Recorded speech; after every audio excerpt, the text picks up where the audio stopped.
2,8 millions d'exemplaires, un véritable best-seller automobile. Aujourd'hui, on parle d'une voiture qui a marqué les générations, la Peugeot 306.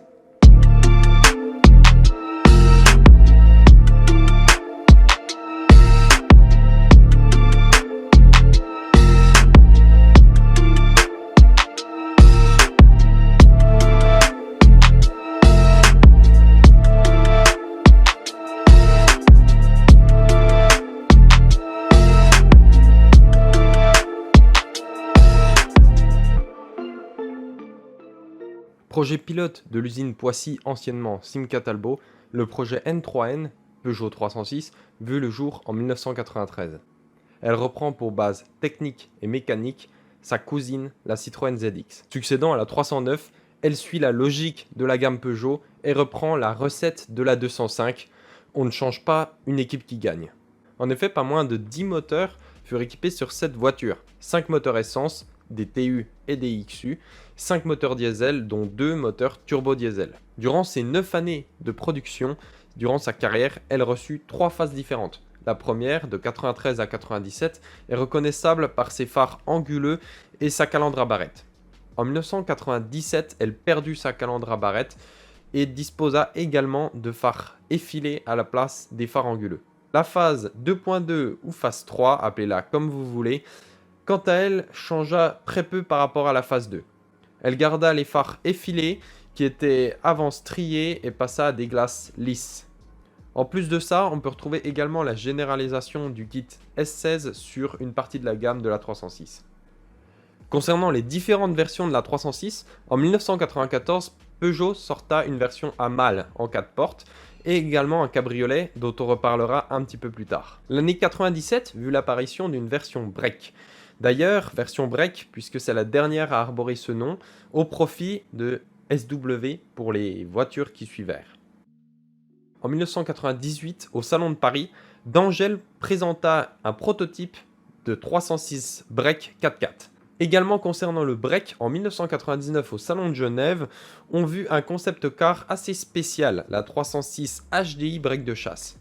Cette voiture ne vit jamais le jour, ce fut en fait le prétexte pour présenter le nouveau moteur de la gamme, le 2 litres HDI 90 chevaux, qui inaugure les moteurs à Common Rail dans la gamme Peugeot. Le système d'injection Common Rail fut quant à lui inventé par le groupe Fiat et équipé pour la première fois de série sur l'Alfa Romeo 156. Comme le voulait la tradition des petites GTI, la 306 ne déroge pas à la règle. Elle se dote de 2 versions sportives. La première, la XSI, peu connue puisque sa grande sœur lui a fait plutôt de l'ombre, se dote d'un 8 soupapes de 123 chevaux, puis évoluera vers un 16 soupapes de 135 chevaux.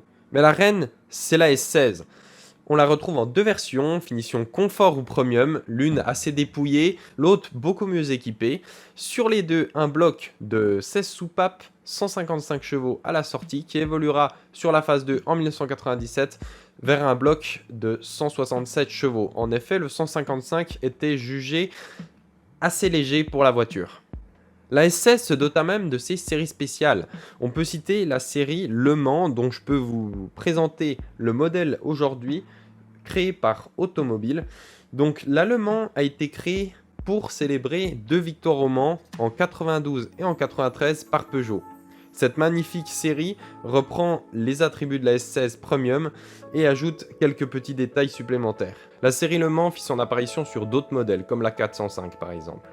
La S16 fit également carrière dans la gendarmerie. En effet, elle équipa la BRI dès 1997, donc avec la phase 2, 167 chevaux, boîte 6 vitesses.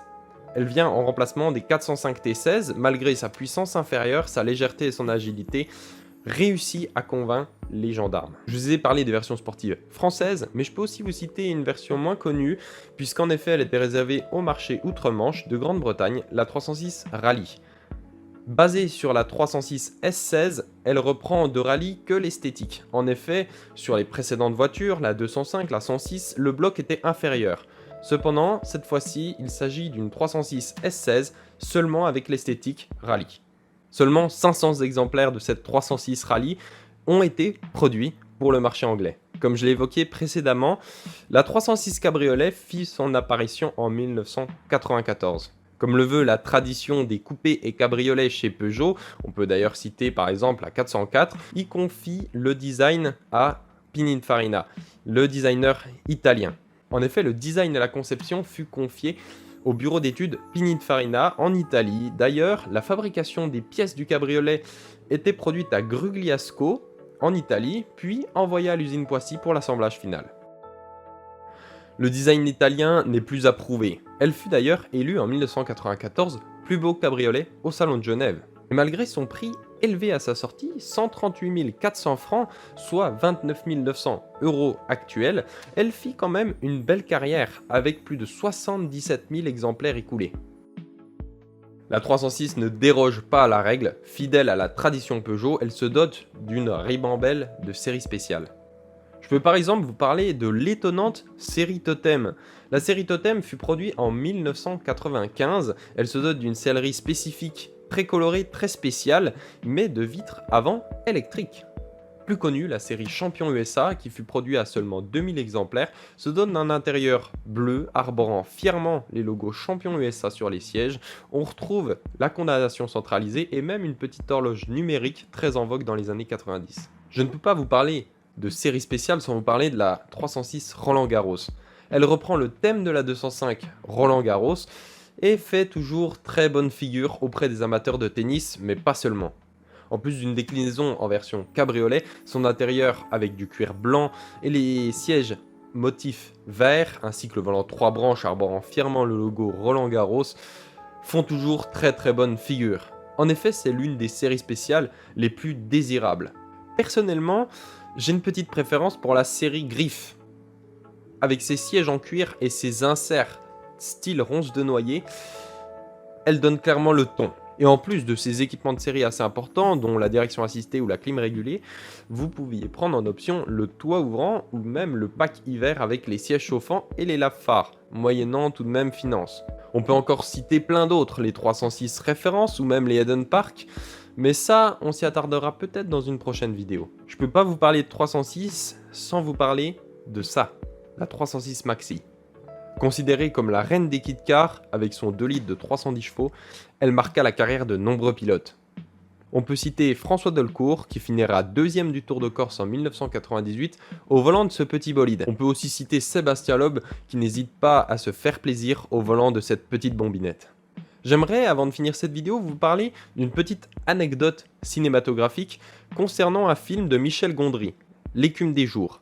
C'est une adaptation d'un roman de Boris Vian dans lequel on peut retrouver cette version très spéciale de la 306.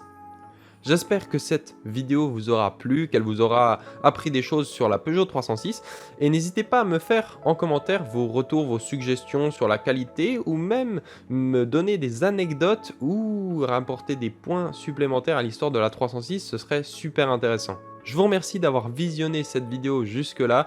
Je vous invite, si la vidéo vous a plu, à laisser un petit pouce bleu sur la vidéo et pourquoi pas vous abonner à la chaîne YouTube pour suivre la suite des vidéos.